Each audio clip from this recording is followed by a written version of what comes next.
Chegou a hora de olharmos para educação. Como é que o mundo empresarial e o mundo científico podem, afinal, colaborar para transformar a educação? Qual é que é o papel da inteligência artificial neste processo? E, como bem sabemos, ela já está muito presente. Ela já entrou nas salas de aula, ela já mudou métodos dos professores ensinarem, já alterou métodos de estudo dos próprios alunos. E são muitos os benefícios que a inteligência artificial poderá trazer ao contexto do sistema educativo, mas ela também poderá ter impactos. Por exemplo, terá outros impactos menos positivos. Na autonomia dos professores, será que ela pode mesmo promover oportunidades ou ela poderá aprofundar desigualdades? É um assunto que vamos começar agora, este debate sobre a educação, e com o Paulo Dimas, do CEO do Centro para a Inteligência Artificial responsável.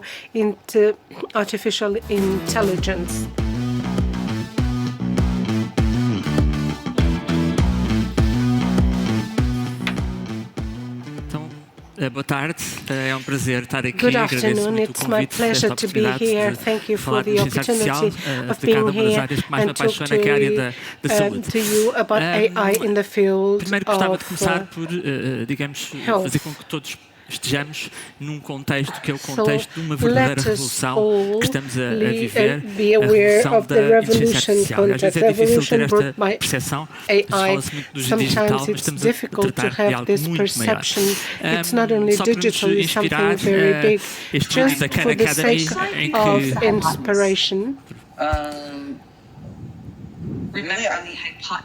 I'm not totally sure. I think it might be this one, but I really am not sure. This side AC. You're close. Actually, side AC is called the adjacent side to the angle alpha. The hypotenuse is the longest side of a right. Portanto, estamos a imaginar este futuro em que So we are todos os nossos imagining filhos the vão ter future where all of tutor our personalizado students, que os vai ajudar, daughters will have digamos, nas suas a dificuldades customized escolares. professor Este to help momento foi them. previsto So this em 1950 moment pelo Alan was Turing. forecast by Ele Alan disse Turing que 50 during anos the depois 50s, and he nós said that 50 years teríamos later uma máquina que we would have a ia fingir machine ser um humano that tão bem would que nós não íamos pretend conseguir so distingui-la well do to humano. be Portanto, a o famoso human jogo that we could da not imitação, tell ele it só apart falhou por from a cerca de human 22 being. anos, o que And não é he mau, only por uma previsão feita tão tarde, portanto, em 50. Como é que aqui chegámos? Chegámos So aqui how have we essencialmente reached this através de uma position? grande capacidade de the computação, uma grande capacidade de dados, como todos sabemos, capacity, mas só para the termos uma big, ideia da escala e do crescimento exponencial, que também está ligado à questão da energia, nós da geração 1 para 2 do ChatGPT consumimos 244 vezes mais energia, do 2 para o 3 73 vezes mais, do 3 para o 4 67 vezes mais, e do 4 para aquilo que era suposto ser o 5, mas que entretanto falhou um bocadinho os planos da OpenAI, cerca de 50 vezes mais. Portanto, de facto, estamos a assistir a um crescimento exponencial na computação, daí todos os investimentos em data centers, as gigafactories e tudo isso. Mas isso não foi suficiente. Foi também necessário combinar este processamento massivo de dados com o feedback humano. E com isso nós conseguimos ter modelos que, se forem fazer o teste para advogado nos Estados Unidos, e não sei se há aqui algum advogado na sala, mas se forem fazer o teste para advogado, conseguem estar no percentil 90. Então, isso faz-nos pensar como é que, passados 2 anos, portanto isto já foi em 2023, como é que está, de facto, o mercado para recém-licenciados de Direito. Não sei se há aqui alunos de Direito, mas se calhar estão curiosos em saber se vão conseguir ter emprego ou não.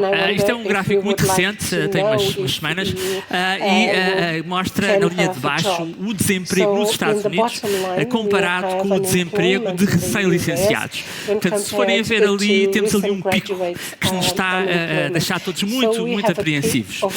Se recuarmos 6 anos até ao Covid, nós vemos que aquele pico que está ali é equivalente ao fim do Covid. Portanto, isto é desemprego de jovens recém-licenciados. Portanto, 5,8% nos Estados Estados Unidos, segundo o Federal Reserve Bank of New York. Mas se formos ver por major, por licenciatura, então, e dividimos estas licenciaturas, estas graduações, por níveis de exposição à inteligência artificial, então a imagem fica ainda mais preocupante. As profissões como ligadas à agricultura, portanto, os cursos ligados à agricultura, à hospitalidade, à performing arts, até se calhar o desemprego baixou. Aquelas profissões que têm a ver com uma exposição média à inteligência artificial estão mais ou menos na mesma. Estamos a falar de há um ano para cá, dos últimos 12 meses. Mas quando vamos olhar para as profissões que têm uma elevada exposição à inteligência artificial, isto é o que está a acontecer, ok? Portanto, um crescimento na área do software engineering que triplicou o desemprego de recém-licenciados. Portanto, dados bastante recentes e bastante finos. Portanto, para responder àquela pergunta, o que é que vai acontecer a um recém-licenciado de Direito, nesta altura, enfim, o cenário não está a ficar muito famoso. Eu, no outro dia, estava com uma sócia de um escritório de advogados, não vou referir qual, que me estava a dizer que já não precisa de contratar tantos estagiários, porque a inteligência artificial faz o trabalho desses estagiários. Então, a grande questão é o que é que nós devemos ensinar hoje perante este cenário de transformação. Nos Estados Unidos, o uso do ChatGPT, do Gemini, do Claude é massivo ao nível do ensino superior. Portanto, todos os alunos estão a usar. A OpenAI até põe anúncios em Chicago, na rua, a dizer é gratuito durante os exames, portanto, usem em quantidade. Nós cá em Portugal também temos uma iniciativa com grande escala, que é o IA Edu, promovido pela Fundação para a Ciência e Tecnologia. Portanto, referimos as coisas boas que estamos a fazer cá em Portugal. Dá acesso a modelos de IA generativa a 450 mil alunos, a 41 mil professores e irá dar no futuro acesso ao LLM, Amália. Então, vamos agora aqui à segunda parte da apresentação, que é IA responsável. Porque é que eu tenho no título CEO do Centro para a IA Responsável. Estamos falando um bocadinho de IA responsável, dos grandes desafios que a IA tem e que são endereçados com a IA responsável. Isto é o meu cérebro que está ali, portanto eu não estou a mostrar dados de ninguém, nenhum paciente, é mesmo o meu cérebro. Eu na altura estava-me a sentir com tonturas, náuseas, perda de equilíbrio e fui ao médico. E o médico prescreveu-me uma ressonância magnética. O que é que eu fiz quando recebi o relatório da ressonância magnética? Copy-paste para o ChatGPT para saber se estava tudo bem ou se ia morrer passado 3 meses. Portanto, sou hipocondríaca, começo logo a imaginar coisas. Quando apareceu ali aquele tokenzinho, o yes, fiquei super aliviado, mas assim, já não vou morrer. O ChatGPT diz que eu estou saudável e, portanto, o que é que acham que eu não fiz a seguir? Não fui ao médico. A questão é, será que nós podemos confiar nesta inteligência artificial? Nós sabemos que, do ponto de vista de factualidade, no máximo que se consegue à volta dos 96%. Hedging é quando os modelos não sabem o que não sabem, aí fica muito abaixo, fica a 69%. Mas pior que isso, e o Sam Altman, ainda numa entrevista na sexta-feira, ao Hard Fork, ao New York Times, estava a confirmar isso, as alucinações estão a aumentar nos modelos de raciocínio.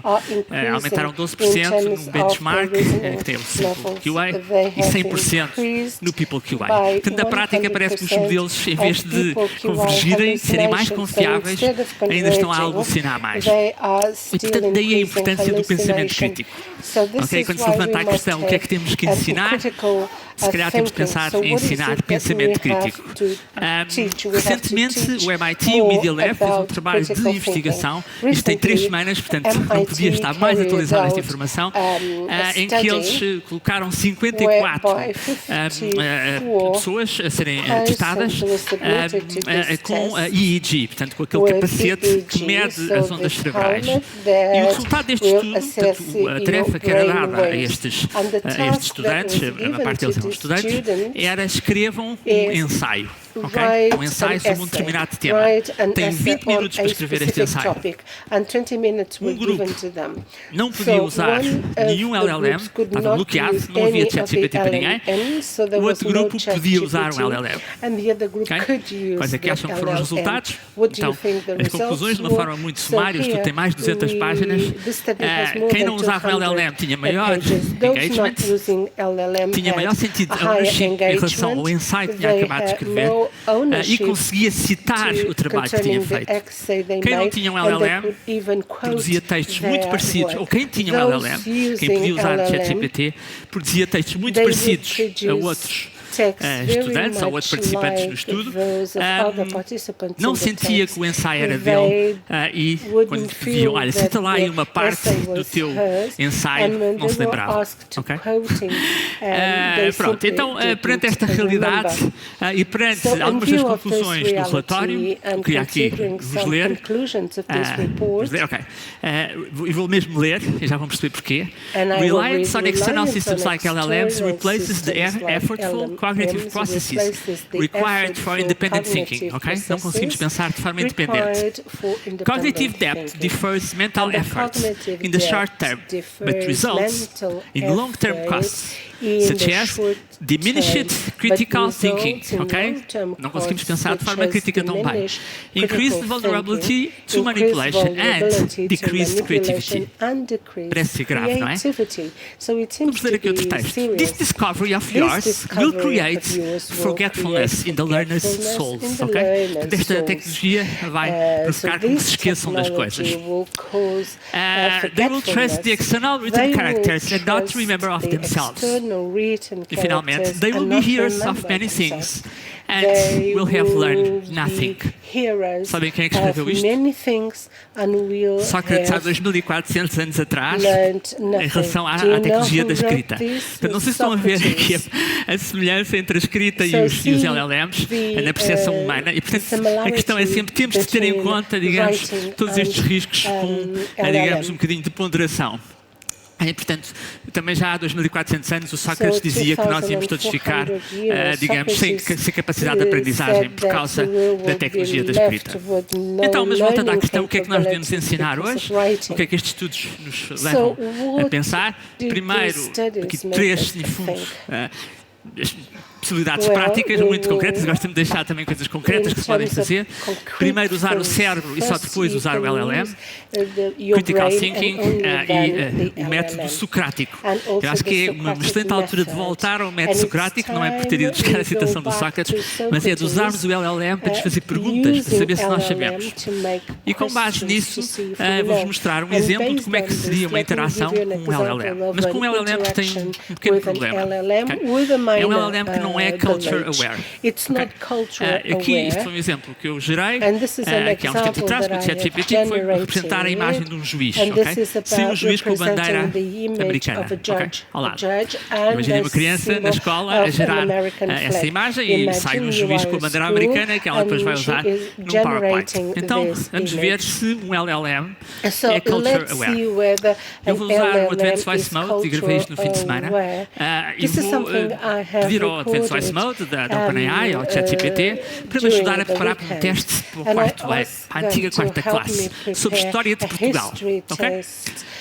E vou escrever e vou pedir ao LLM para interagir comigo, a envolver ali, fala em português de Portugal. Começa quando eu disser, ok? Estão prontos para ver a experiência do futuro da aprendizagem em português? Ok. Esperem lá. Ok. Não. Acho que não tenho aqui. Houve aqui uma coisa qualquer com o vídeo.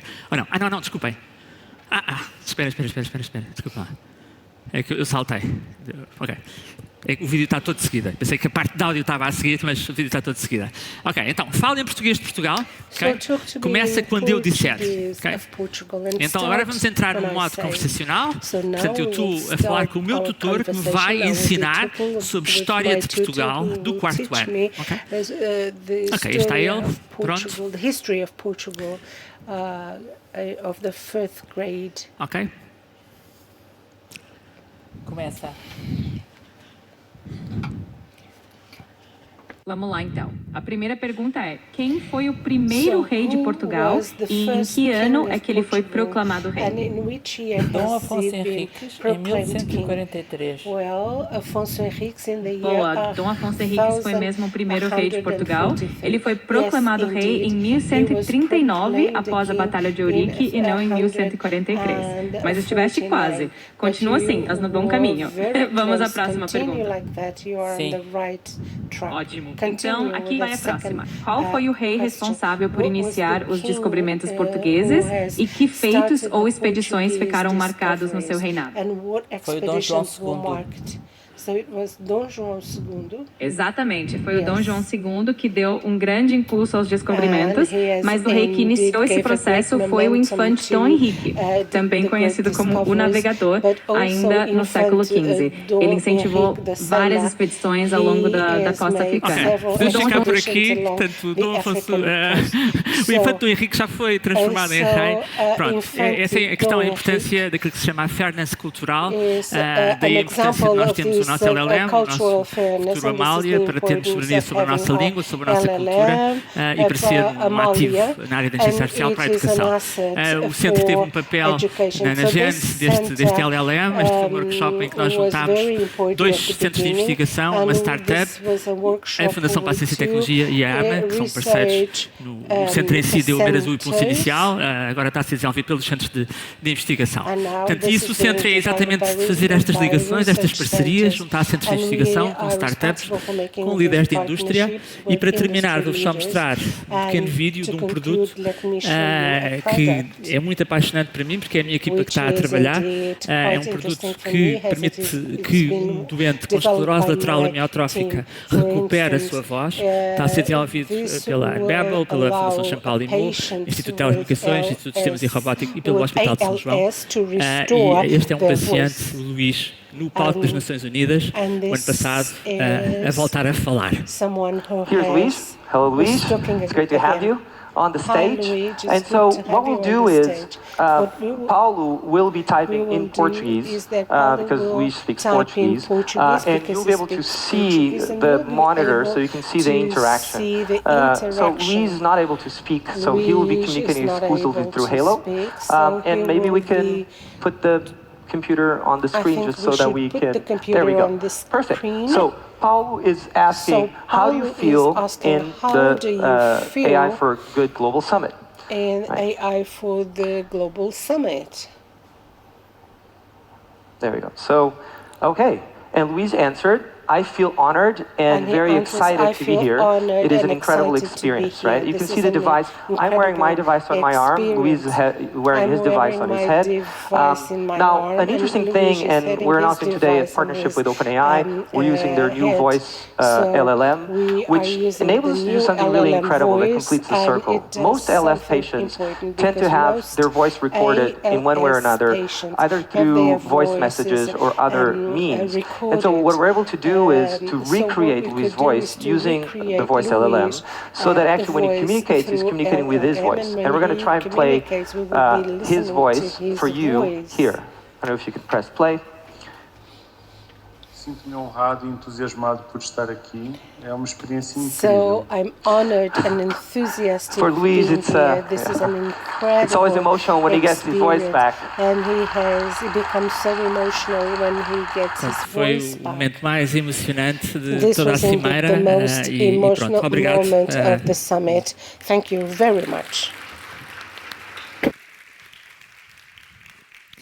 Começamos assim com emoção que este debate sobre a educação. Para esta discussão estão connosco Maria João Horta, da Direção-Geral da Educação, Luísa Ribeiro Lopes, Presidente do Conselho Diretivo do PT, e também Miguel Herdade, Diretor do Access Project do Reino Unido, que está a dizer-nos adeus. Está aqui de forma remota, de videochamada, a acompanhar-nos. Não resisto a pedir-vos our debate. Paul Dimas' introduction was quite interesting, especially focusing on AI in the educational sector. I'd like to ask the three of you, what are the key takeaways? There are benefits, AI benefits, but there are also risks that students run. Thank you very much for debating a subject which is education. Education.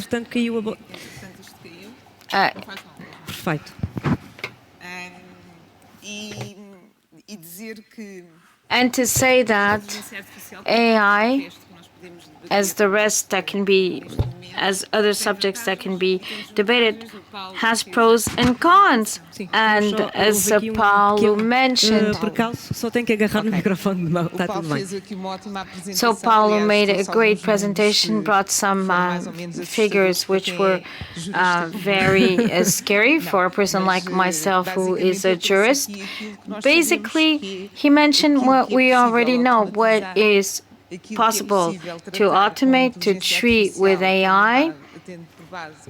Based on the data that exists today, it's much better treated by AI than by human intelligence because it's quicker, easier to treat, and today, with advanced computation and the quantity of data, if we apply AI, we know then that treatment will be much more effective, and the data coming out of an AI treatment, will be more reliable than the ones that human beings, who makes mistakes, has. Now on to the qualitative aspect, and those that haven't yet heard me speak think I'm just defending AI. Human beings have to do with education, with the levels of empowerment that we have, with the educational pathway, educational pathways with the youth and the adolescents, and not to perpetuate with AI the inequalities that exist and run the risk of increasing them. This is the part that has to be more of a wake-up call. We've been paving the way when we take a look at Portugal's data and also the use. It's increasing. Are these inequalities increasing? Yes, I would say so, that they're increasing. And why? Because we have a population with more basic skills, more advanced skills. We have young people that they use 99.9% of young people between 15 and 25 years use the net every single day in Portugal. And we also know that most of the young people are users. 85% of the Portuguese population uses the digital, but uses it, and in what way? This is what education has to solve. Let me go back to inequality. It's key in our debate, Luisa, because let me say the following. We don't all have the same access. That is, there are big inequalities in societies, and especially those in the young people attending secondary education, but we don't all have the same access. We don't have the same skills. We don't all have the same access to what Paulo mentioned, namely critical thought, that we know critical thought is being taught at school, but also taught at home in society. We have quite a diversity. Our young people are quite diverse, and there was something that was mentioned this morning which was very interesting. We need the 3 C's that I heard of. Courage on one hand, bravery, creativity, wanting to know. I like the restlessness regarding science and correction. We need to give the young people what is missing. After listening to Maria Mota, time and freedom to be able to transform, and this is what we have to try to do with our youngest population. And I would like to say the following, and this is a challenge. Never speak about the young people without having them participate at an event such as this one. This is how we can be more transformation, because in reality, education... Com toda a certeza, eu não tenho dúvida disso. Maria João. Queria também ouvi-la sobre este momento do Paulo Dimas. Speak to us about what Paulo Dimas said in a succinct way. What's the reflection in this relationship between AI and school and the educational area and education? I'd like to thank Rogério for this challenge to speak to you about education. I'm a teacher, and I wanted to mention this disclaimer. This is a subject which is on top of the agenda, which is important to deepen. It's interesting to be in such a context that is to be able to reflect in these debates, to listen to different views, opinions, and to take with us more information about the question raised by Paulo. What's the impact? What is taught? Not only what is being taught, but how do you learn as well? What is school? The school's role, the school with its characteristic education. I'm speaking about education, about compulsory schooling. Paulo mentioned a more academic vision of higher education, but here I'm speaking about compulsory schooling, which is 12 years in Portugal, and an inertia of this system that changes very slowly. We're always putting pressure, anticipating, saying that education has to solve many questions. This is burdensome, and it takes time to change. Now, for those on that side, for those on my side, it's quite stressful. We want to anticipate. We want things to happen. We see the change on the student sides, but on the other hand, let me share with you that sometimes, well, it's good that this apparatus is burdensome and takes time. Imagine if every new thing, if there's a new thing, the school has to change. It doesn't happen like that. As in the business world, I think it's easier to make decisions, to change. But in education, things have to be reflected on, more mature for changes to take place. And this makes us look at the education, preparing young people to make decisions on their future, to prepare them to be interventive citizens, not only the preparation school is conducting after it, but what is the school's role? And today, those listening to us accept, understand that a school years ago, which was focused on knowledge and passing on knowledge, today it's not enough, not sufficient. So when we discuss technology, for instance, AI, it becomes much more obvious. There are skills that need to be worked on to be able to use these tools. We're speaking about AI, and I apologize to Paulo if I apologize, Paulo, in relation to an interaction with a child on Portugal's history. We're very far from that. Nobody would want a child in a classroom where the child would like to demonstrate some knowledge on the kings of Portugal, and a teacher that corrects. Mas o ponto, Maria João, it's much more than that. How are these students using the tools? We'll have time. Yes, we'll be. And I believe that it's the more challenging point for the educational community. It is how young people are using this tool.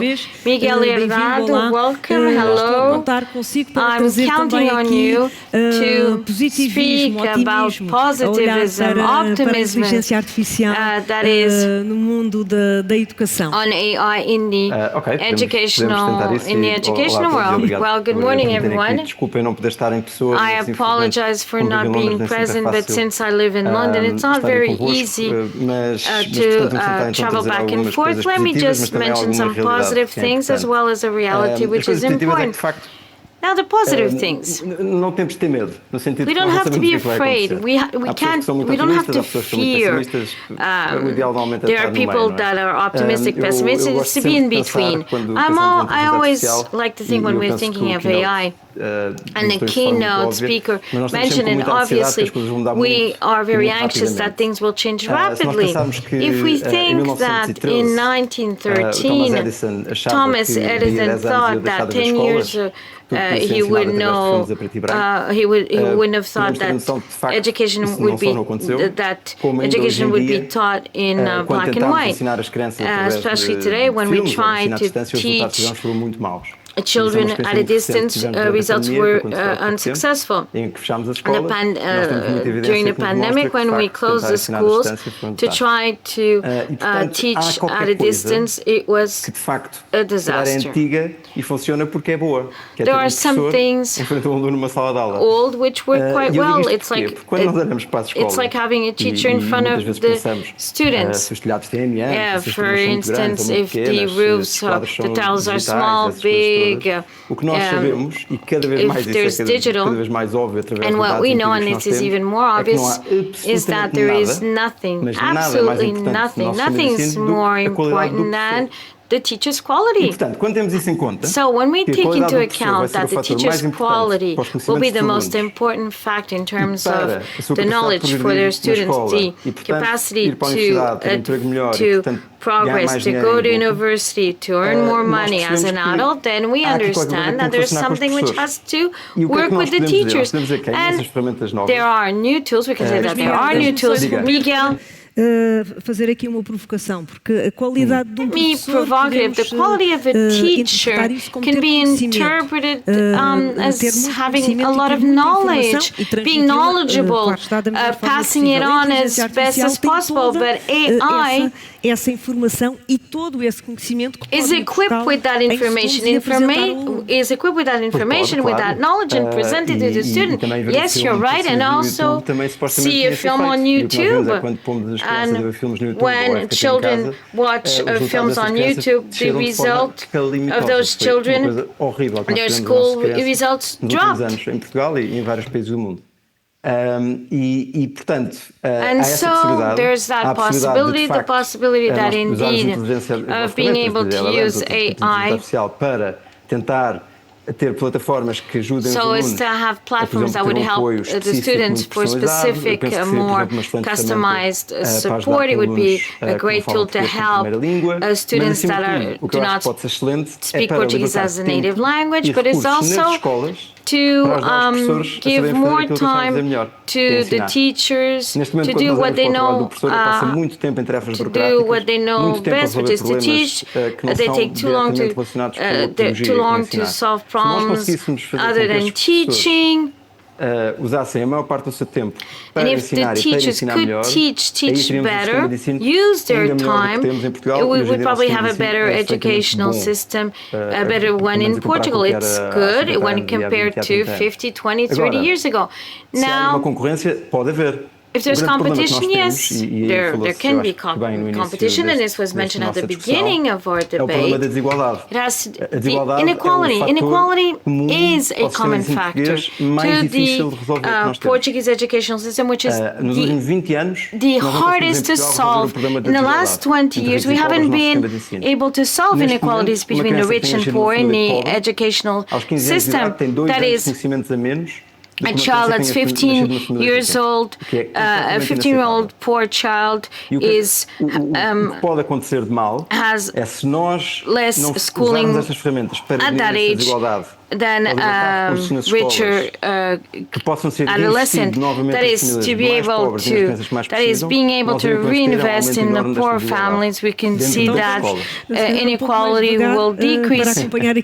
So let's try to Ou seja, follow up on what Miguel has said, using AI, digital tutors, assim, e isso so-called digital teachers, this would para ter professores reais para apoiar alunos que teriam dificuldade. Teachers, e uma coisa, se um professor puder passar menos 1 hora por semana a fazer PowerPoints, menos 1 hora por semana a fazer testes, menos 1 hora por semana a fazer tarefas burocráticas, preencher não sei quantos formulários que eu tenho que preencher cada vez com from a very mais outros não sei quantos from their workload, that is todo esse tempo all the time na economia, não? Our resource, tudo this tem time is custo de tempo. This, se nós conseguíssemos sorry, time means money. If we could allocate resources to invest more on those children that have less, poorer children, we can then make our educational system more equal. So we have a moral duty, a unique opportunity that we never had, which is trying to decrease this gap that exists between rich and poor in our educational system in Portugal. Let me no palco, Luísa, emphasize também olha desta forma this fact, that is, it's a unique moment, as Miguel is mentioning, mais do que nunca why more than ever para de uma vez por todas we have não existirem, isso seria o ideal, mas mitigar more than ever we have the conditions to mitigate these inequalities between rich and poor students. We've had a lot of unique moments. We've already had a lot of unique moments. 51 years ago there was a revolution, and most people have compulsory schooling, so our educational pathway has been very relevant. We had the internet, before AI, which facilitated access to education. We're now experiencing a disruptive revolution, although AI is staying on. The pandemic was an accelerator, but in terms of increasing the gap, was it a failed moment? I don't think so. I don't think there are failed moments. We've been paving the way in an excellent form, that is, any technology. And as was mentioned this morning, technology is not neutral, and technology can increase inequalities. If we're aware that technology is not neutral and that there is a possibility, we have to do as some centers do and other entities, companies, institutions, which they have a responsibility, a digital purpose, which is the digital serving people. We need to prevent inequality to exist. Is inequality, and how is this done? There are many ways. So we are a non-profit organization, and we made available to the community by giving back what the community gives us by for projects for digital capacity building, and excluding those that we do with the companies, and looking at our work with the youth. We work with several entities, and we have a lot of programs in schools. For instance, we work with engineers for one day in order for gender inequality, which continues to exist and may even be greater than it was in the digital field, and that allowing this to be solved. We also work with webs for good, and this is a journey at schools for new apps, good apps that they try to answer to sustainable development goals. We work both with teachers and students to set up new workshops. What's important is to have these examples replicated.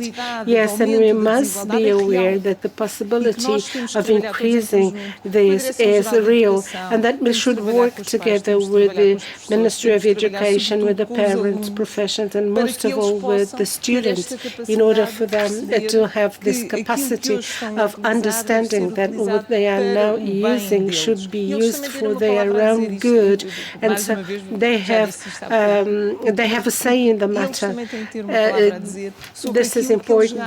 They have to say about what do they win, because we as Ponto.pt, .pt have a study conducted with 6 European countries and with adolescents during 3 years. We monitor a group of adolescents to try and understand what are their skills in using digital, and what we understand is that they have a say, because they know much better what an algorithm is all about, but know less about cybersecurity issues. They may use social media more and better than mesmo sem ser na realidade digital. Portanto, as pessoas têm valências mais numas áreas do que noutras. Para concluir, Luísa, só para passar aqui à Maria João para concluir a sua ideia. Básica é esta. So to conclude, technology is not neutral, and if we don't do things in order to decrease inequalities, so the result will be the opposite. Construímos uma ideia de escola que não é a escola que existe the idea hoje em dia. we have of a school is not the one we have now. For instance, the schools here around in many places of the country, the Portuguese public school has evolved considerably over the last years. Most people think that there are no computers in schools. In 2020, an investment was made in laptops to be delivered to all schools and teachers and students. And very often people tend some exams were made digitally, and of course this is a transition moment, but when we talk about Portugal, we're talking about 1 million students, and so most of our schools are very well equipped. We have professors who are still in a capacity building program at the area of digital, and we see that people tend to resort to, when they speak of a school, they resort to the school they had, whereas now we are working with the digital skills, and we are reviewing the essential learnings. We are introducing in subjects connected with technology, we are introducing artificial intelligence, and when we keep this professional development of our professors, we also do the same, but we don't have just the school who teaches the names of the kings and the formulas to solve problems. No, our school has evolved. We have autonomy for curriculum management. Luisa just gave a few examples, but I could also bring in the issue of digital platform for parents, and the teachers would be their own sons because they are working on digital skills. So sometimes we still bear the idea of an old school, of a romanticized school where the professor was there to teach and the students were sat down to listen, because our school developed skills, creativity, stimulating curiosity and knowledge, of course. Otherwise, artificial intelligence would solve it all. And this we have a test between those students who were using AI and those who were not. Gostava de ouvi-la sobre isso mesmo, ou seja, a dada altura os professores sentem de alguma forma que estão at a certain point in time, professors tend to think that they lose control on the way students are acquiring knowledge. No. What professors do is to try and understand how they can go ahead without lagging behind. And all programs we've launched at the field of AI have a very high level of participation. There is a program we are about to launch, and for which we see more than 2,000 persons adhering to this. And as we said,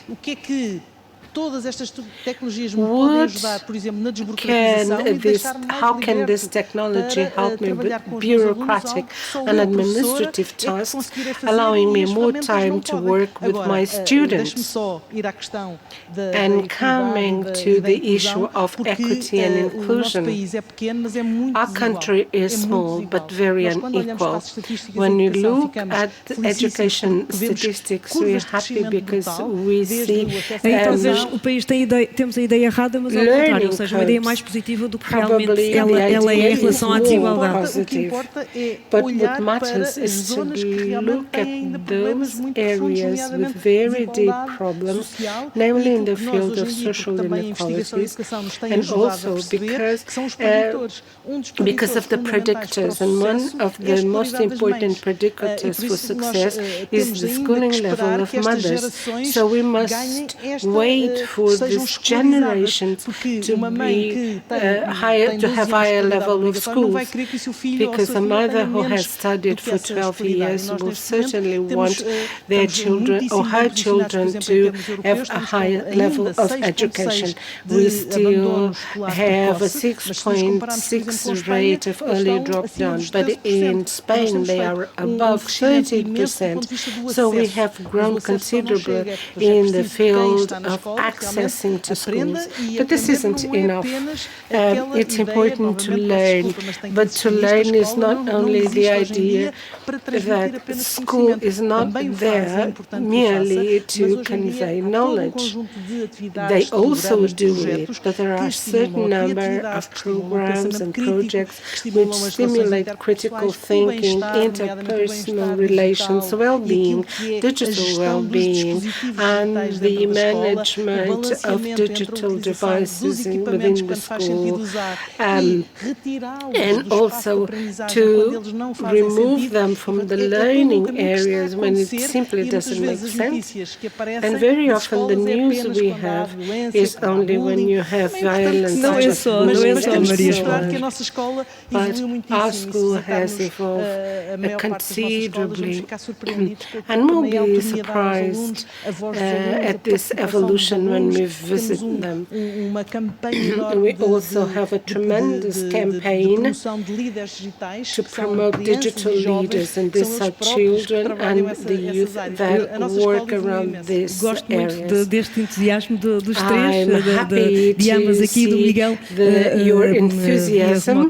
A conversar connosco sobre este tema. Miguel estava a sorrir por várias vezes ouvir aqui a Maria João e a abanar que sim com a cabeça. Queria ouvi-lo sobre, porque o Miguel está no Reino Unido, projetos piloto em sala de aula que envolvam empresas, universidades. Como é que é essa realidade? Que ideias e boas ideias e bons projetos podem ser usados?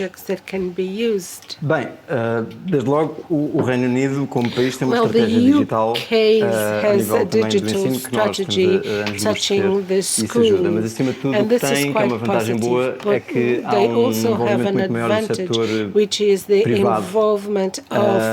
que quer fazer parte da solução e não tanto parte do problema. E isso é bom porque existe uma série de entidades que funcionam dentro e fora das escolas que tentam apoiar. Como é que o Miguel faz essa, ou seja, quando compara com Portugal, qual é a sua avaliação dessa realidade com Portugal? Bom, se quisermos olhar para factos crus e comparar um sistema de ensino com o outro, percebemos que o sistema de ensino inglês é melhor que o português. Mas até aí acho que não há grande surpresa, não é? E isso vê-se nos resultados dos alunos em todas as provas internacionais, desde que são pequeninos até aos 15 anos de idade. Agora, o que existe também de facto é que há uma predisposição para as pessoas e para as empresas e para as fundações tentarem ajudar a ser parte da solução que nós em Portugal infelizmente não conseguimos ter. E em Portugal nós estamos de facto num momento muito crítico da nossa existência, digamos assim, o facto de não haver professores. Infelizmente, teachers, and our teaching system is on the verge of collapse, and we cannot avoid it. But it doesn't mean that things are all bad. Quite on the contrary, it has improved considerably, and I think that all over the world, that the Portuguese case stands out for the rest of the world. Tinha o 12º ano e, portanto, é uma coisa extraordinária, não é? É quase um milagre que nos devemos orgulhar todos muito. Somos o país do mundo onde há menos crianças que passam fome nas escolas, e que eu acho que é uma coisa que devíamos celebrar e orgulhar-nos. E somos também um país onde as escolas não são tão más nem tão antiquadas como se diz. Eu aí concordo muito. Eu tive a sorte há um mês poder ir a Lisboa apresentar um estudo do qual sou coautor, financiado pela Fundação CEMAPA, pela Carlos Pereira, e em conjunto com os colegas meus da Universidade do Minho e com a Nova School of Business Economics, em que nós fizemos provavelmente o maior survey que já se fez a professores em Portugal, e concluímos que 2/3 dos professores em Portugal usam este ano ferramentas de inteligência artificial para ajudar para aulas, exames, etc. Portanto, é bom também ver que nós temos uma escola que eu estava de acordo, e talvez provavelmente tenha abanado a cabeça, temos uma escola que de facto se mexe bem, e que apesar de uma falta crónica de recursos e de todas as dificuldades que são visíveis, apesar de todas essas dificuldades, consegue tentar tirar o melhor para os seus alunos. Eu acho que isso é uma coisa que nos devemos orgulhar. Mas se me permite responder à pergunta, o que é que a Inglaterra é capaz de estar a funcionar melhor, não só a nível de projetos pilotos, mas como da maneira como nós pensamos em educação, é que a Inglaterra deu-se um passo que eu acho que é muito importante darmos em Portugal, que é para as políticas públicas desenhadas com base na ciência. Nós em Portugal ainda não fazemos isso. Nós achamos que desenhamos coisas com base no que o Sr. José acha, ou do que o Ministro X acha, ou do que o Presidente da República acha. E isso vê-se. And we can see this for instance, in Portugal now, how much does a student cost? No one knows well. No one knows well how many students exist now. And there are decisions that are making out of guessing. We talk about critical thinking and creativity, but it would be very important to think that these two concepts are not in opposition to knowledge. It's important to have a knowledge, critical knowledge of the history of Portugal if we don't know the names of the kings in Portugal. Is it important to learn by heart, for instance, the rivers in Portugal? And we see that the knowledge in neuroscience has increased considerably, and we know that it's based on this knowledge that memory is created, and to bring about the necessary synapses to have critical thinking and creativity. Então deixe-me só concluir com esta. Não é por acaso que nós concluímos através dos dados do PISA que os países cujos alunos têm níveis de criatividade mais altos são também muitas vezes os países em que os resultados de matemática são mais altos. Os conhecimentos são mesmo importantes e desconfiem de quem vos diga que não é isso que a ciência nos diz, desconfiem de quem vos diga que já não é importante decorar e que já não é preciso ter conhecimentos substantivos. Isso é um pensamento muito anticientífico. E esta altura do chat we should avoid anti-scientific thinking. Conhecimentos substanciais, in times of artificial intelligence, students should have substantial knowledge in order to be critical. Foi aqui muito crítico esta reflexão crítica. So this reflection of Miguel has been há uma quite questão que me parece muito importante, que é a there's utilização something de telemóveis em important which contexto has to do with the use of escolar. mobile Ela tem phones sido prejudicial, in schools. quer como meio de distração, It quer has como uma been forma harmful as a means of uma ferramenta do bullying, destruction, com muitos casos que infelizmente têm sido divulgados. Há a proposta do also have proibir o uso the de proposal telemóveis até aos 15 anos. by the government É que se to equilibra, prohibit Luísa, mobile esta phones proposta com a to be necessidade, used ao mesmo tempo, for de youth promover until a the literacia 15 digital. years of age. Bom, eu antes gostava só de fazer Eu estava mesmo a adivinhar, mas temos pouco tempo. Vou-lhe só pedir que seja mesmo muito super rápido. I'm going to be very, very quick. There's quite a lot of public policy based on knowledge. I know a lot made in Portugal, scientific based on scientific knowledge. We should be reassured. Now, on your on the question you've asked, no concrete answer, because we still need some time to understand in scientific terms if there is a direct connection between using your phone, digital skills, using mobile phones, and my opinion is what is important. It's the interpersonal relationship is very important for our children and could be lost by abusing the mobile phone. I'm not speaking about computers. I'm speaking about mobile phones that we all use today. If there are some cases which have been experimented in the world that is not using the mobile phone, the cell phone, has increased the ability to relate to one another, availability for greater relational skills, because this is also important. The school should help us to exercise our citizenship, and this is not only via the digital, that's the risk. The greatest risk. I think it should be banned. Maybe let me see what will be the results about banning cell phones. Maybe we should try to relate more to one another and leave our mobile phones outside. This is a challenge, Maria João, for the teachers.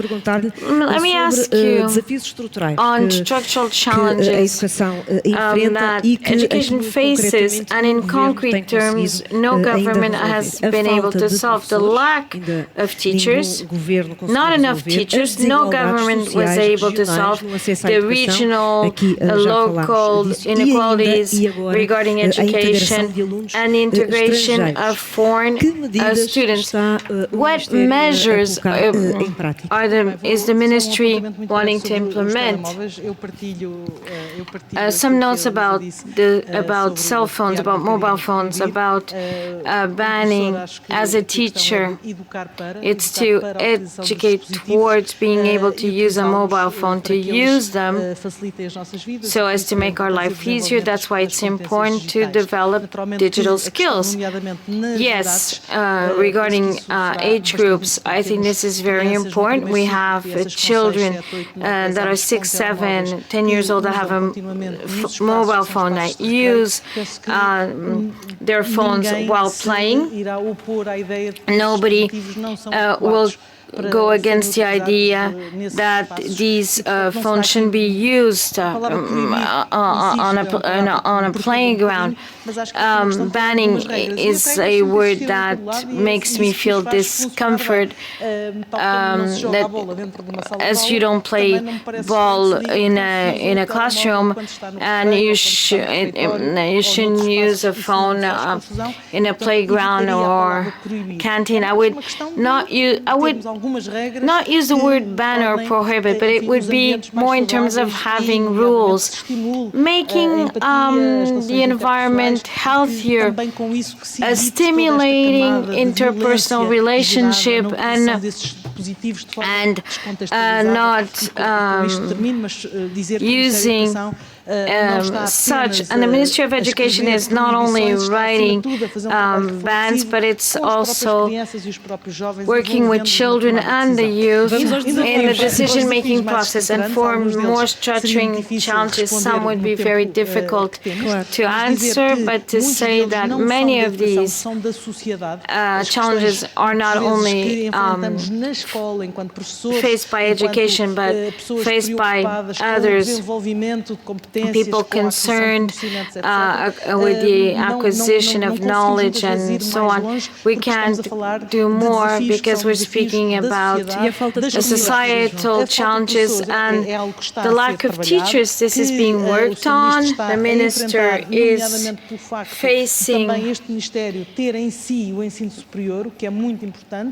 already facing, and this ministry also is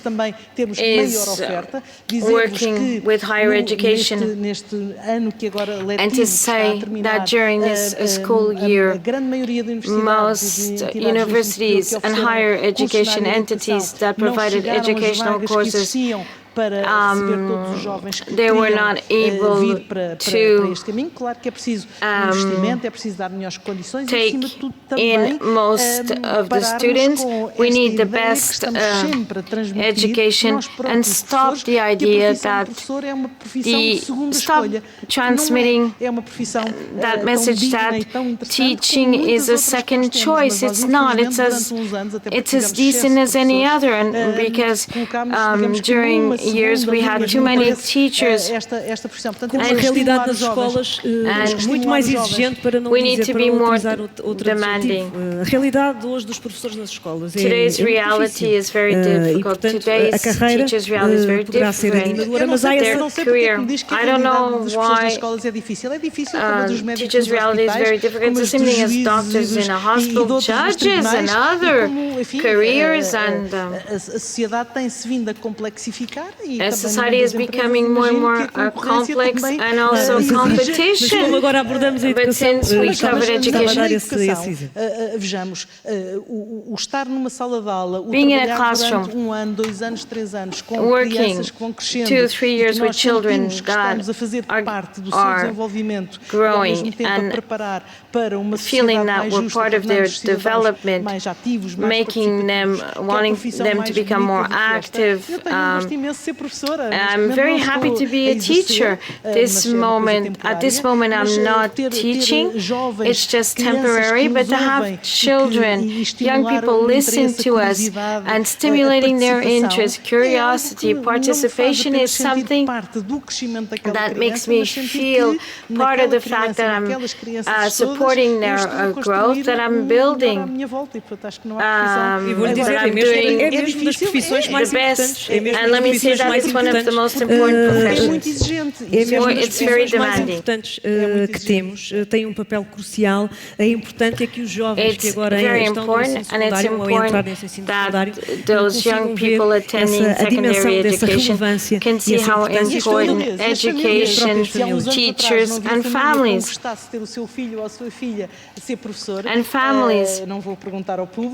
I'm not going to ask the audience, but maybe think more about having children that become teachers. Why not? It's worthwhile to think about it. And that a young person in my family will be building a better future for others. So we do value many professions, but also we should think of valuing the teaching profession. Schools have a lot of schools have a lot of teachers, companies doing non-schooling activities, specialized technicians, psychologists, social workers. The school today is not a school made up of teachers and students. It's much more dynamic with a diversity of opportunity, and for many people, many young people, be a good path to the future. I don't see this black cloud and that the educational system is going to collapse. This did happen in the 80s. There was a lack of teachers. Mas é muito frequente aulas terem começado sem professores. Portanto, e essa realidade não podemos... Eu tenho mesmo terminado. É a realidade. É a realidade, mas é algo que não está esquecido nem ao abandono. Temos estado a recrutar, and we've been recruiting, and we've been temos essas desigualdades entre o ensino público e o ensino privado e os alunos que estão nós temos esta ideia que o ensino privado é só o ensino dos colégios. Mas isso dá para outra discussão, Maria João. Dá para outra discussão. Miguel, peço imensa desculpa porque aqui entusiasmámos aqui com esta última parte do debate. Tem 30 segundos, peço desculpa para a última consideração. Eu hoje à noite vou estar na RTP com o Sr. Ministro da Educação. Today I will be on Channel 1. I'll be speaking on Channel 1 with the Minister. We have to be aware of a very huge problem that exists, and it has to be a national priority. Those students with no teachers are the poor ones. Those living in regions with less money, those are the ones that are going to be affected more. That is, the company governments can try to solve that problem because it's in our hands. We need to create an educational system with quality where we have less children going hungry at school. We need to solve the problems that we face. These were my 30 seconds. Thank you very much for sticking to your 30 seconds. And thank you for a very dynamic, enlightening debate. And these debates are good on education. The interpreters would like to say that sometimes the speakers were speaking extremely fast. Thank you.